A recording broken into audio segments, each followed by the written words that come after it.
បាទគោរពជំរាបសួរពុកម៉ែបងប្អូនលោកតានិយាយតាមបណ្ដាខេត្តអង្រិតនីទាំងអស់ពុកម៉ែបងប្អូនណាបាទស្តុកថ្មីបាទស្តុកថ្មីទើបតែរៀបចំឲ្យក្តៅហុយតែម្ដងពុកម៉ែបងប្អូនណាបាទ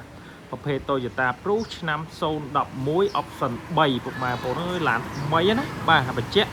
ម្ចាស់ដើមទី1ស្រុកខ្មែរតែម្ដងបាទម្ចាស់ដើមគឺគាត់តម្លាក់ទូខ្លួនឯងពុកម៉ែបងប្អូនបាទឥឡូវនេះគាត់លក់ដូរសេរីហើយខ្ញុំទិញយកមកបានហើយពុកម៉ែបងប្អូនឯកសារម្ចាស់ដើមមួយសេតអីមួយសេតតែអស់ម៉ែបងបាទឡានពុកឆេះពុកម៉ែបងនេះតោះឲ្យពុកម៉ែបងមើលខាងក្នុងមើលតិចបាទបាទលេង Android លេងអីហើយពុកម៉ែបង Android អីហើយពុកម៉ែបងមើលតាប់ឡអត់មានលូតអីទាំងអស់ពុកម៉ែបងបាទនោះសញ្ញាសោបាទខ្ញុំអត់ដាក់សោហ្នឹងបាស JBL បាសអីពុកម៉ែបងមួយសេតណាក្នុងអីថ្មីក្រៅថ្មីទាំងអស់បាទម្ចាស់ដើមប្រើថែមែនតើពុកម៉ែបងណាតោះពុកម៉ែបងប្អូនដែលចាប់អារម្មណ៍បាទ